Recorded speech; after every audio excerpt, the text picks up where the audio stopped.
What's up, Trap TV? It's Lex Marie, and I'm back with another motherfucking video. Make sure y'all like, comment, subscribe, share, all that good shit, cause yeah, support the movement. I'm coming with more gems, more knowledge, more everything. Just make sure y'all hit that bell. Period.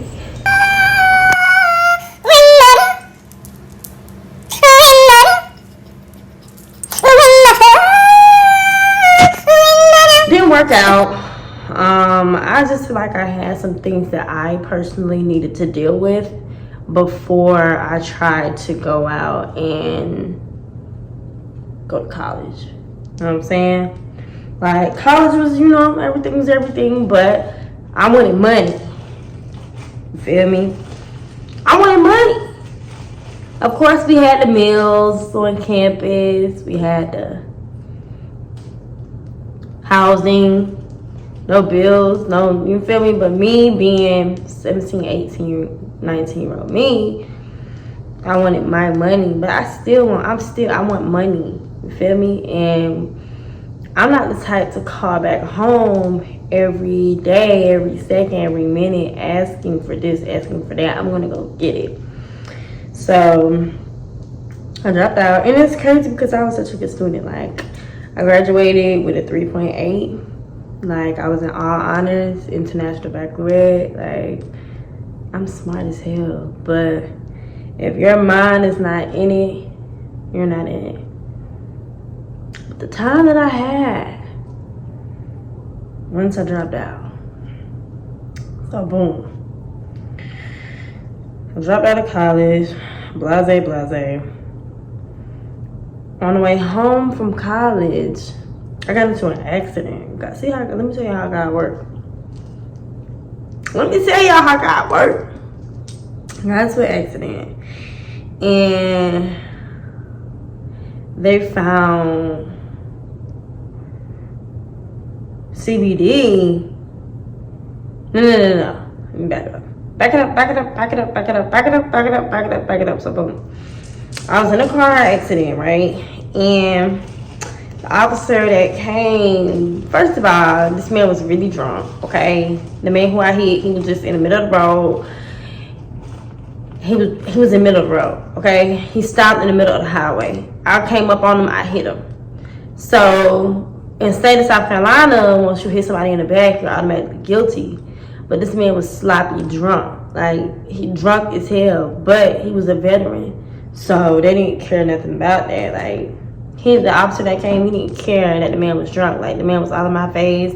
I could smell it on his breath. He was all in my face. He was telling me how he's a pastor and how he got like 3 daughters and like just talking about a bunch of BS. Like, sir, we just got in an accident. What are you talking about, my dude?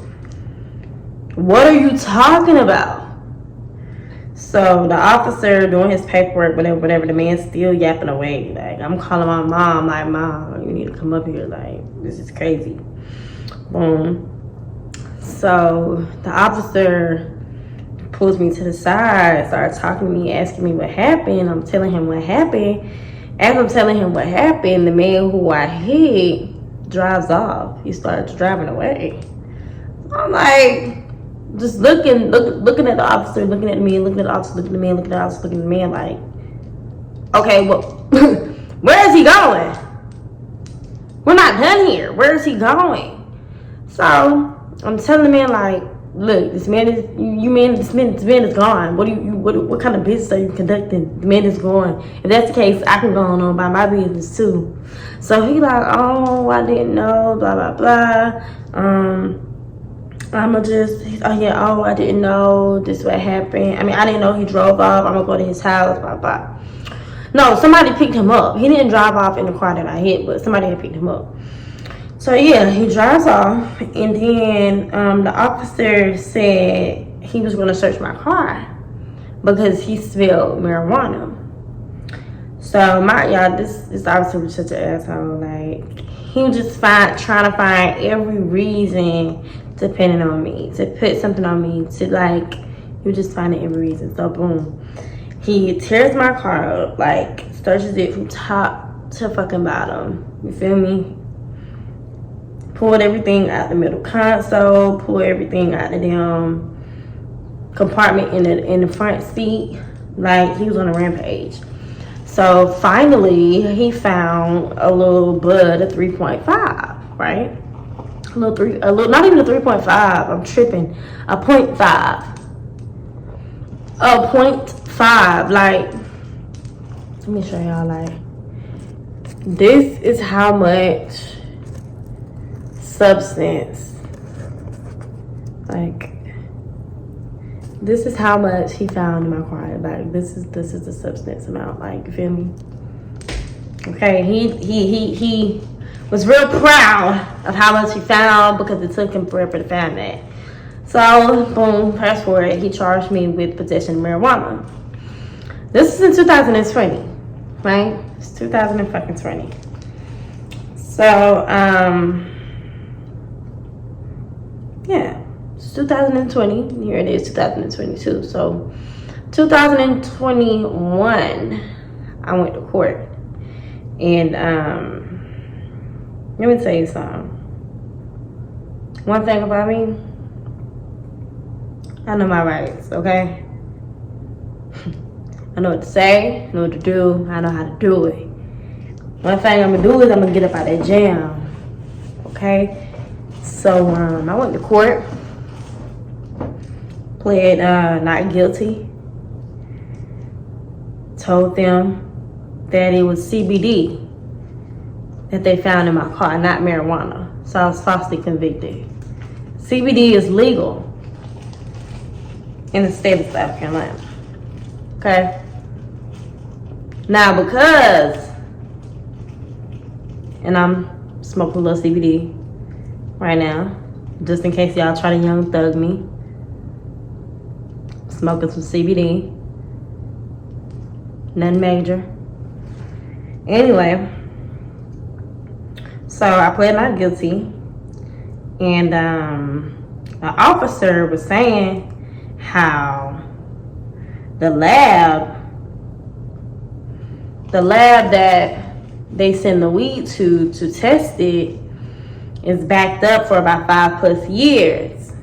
So they're not able to test the CBD to tell whoever whether it's marijuana or CBD. So it'll take 5 years to conclude that, right? So the judge is like, it's not her fault. I'm talking about me. It's not her fault that the laboratory, y'all's laboratory, is backed up.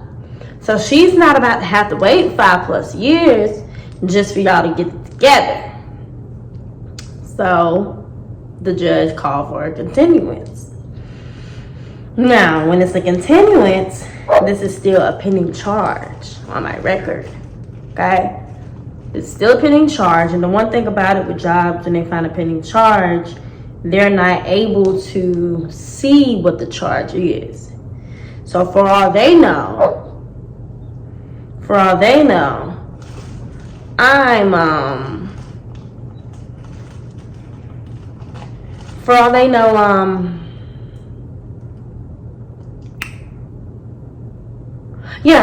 I'm waiting to go to jail for a murder or anything, kidnapping, you know what I'm saying? But because they don't see it, every job denies my application because I have a pending charge. You know what I'm saying? Like, nobody's about to take that risk. So, like I said, this accident happened in 2020. Here it is, 2022. And I got bills, like I said. I dropped out of college. I wanted to make money, so I'm going to make money. Okay? By any means, nobody can stop me from making money. And I mean that from the bottom of my damn toes.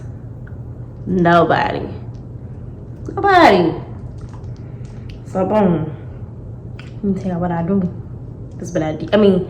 Let me tell y'all. And this is and like I said, just in case y'all try to young thug me, I write short stories, and I wrote a story on what a girl should do if she was in my situation, and I thought about it long and hard, and I came up with this fairy tale. So we're gonna call her Mary. So if Mary was out of work, had a pending charge or a background or something like that for a long period of time, and it just follows her, and she just trying to feed her family, she doesn't have a way to do it because all the jobs are denying her. Let me tell you, Mary Sue, this is what you do. Okay? First thing first, honey, what you're gonna do is you're gonna try to get a work from home job, okay? And I thought about this, you know what I'm saying? I always thought about it. I never acted on it because I'm scared of the consequences. But I'm telling you, this is what you do, okay?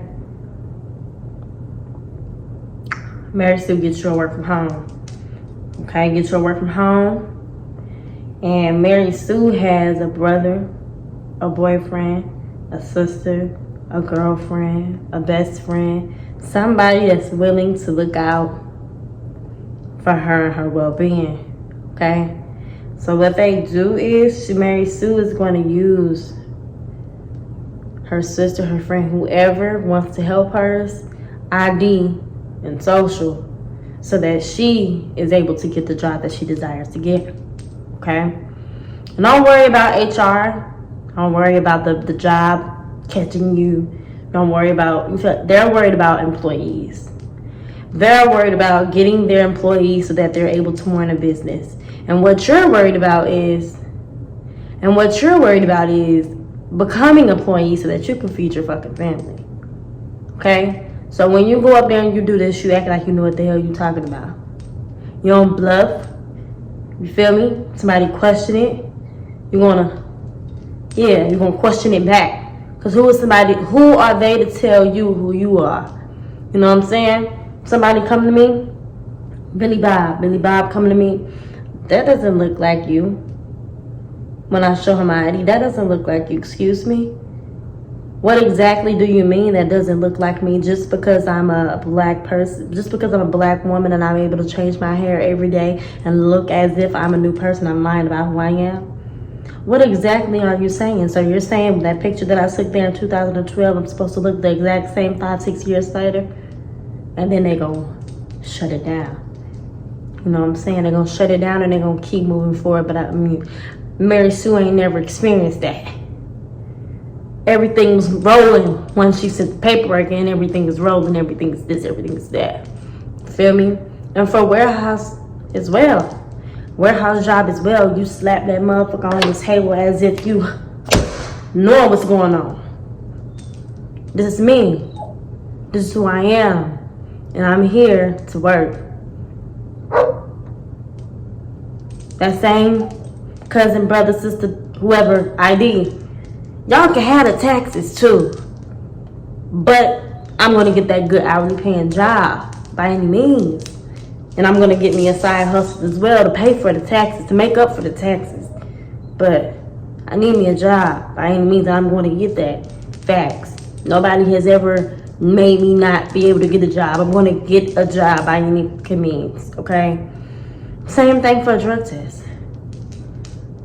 You need somebody to go in and do your drug test. You go in there and you slap that. This is me. This is my ID. But Mary Sue's cousin is going to go in there with mine. You feel me? To cover me for my, like, you got to know how to finagle and wiggle the system and the situation, like, by any means. Because all jokes aside, Mary Sue been trying. She been trying to live a straight and narrow path life, but a straight and narrow path life means broke life. And Mary Sue ain't got time or the patience for it. So she's going to get her by any means. And can't nobody be mad at that. And if your cousin, brother, sister, whoever mess with you, how they say they mess with you, they should have no problem helping you, okay? And Mary Sue, as I said, Mary Sue, when she worked from home, she got a job in her boyfriend's name. Her boyfriend got a boy name, but guess what? Can't nobody tell me what my name is. What? And I dare you to. And I dare you to question me. You gotta know what you're talking about, okay? You gotta go in there with your head held high and you know what's going on. As soon as somebody see a little bit of weakness, a little bit of timidness, a little bit of guiltiness, they're gonna attack. They're gonna know. And they're gonna fold up like a beach chair. So, yeah, you do what you gotta do for you. By any fucking means. You go get that job, you go get that money. Go get that money! Go get it! Dead ass. You feel me? Dead ass. Go get that money.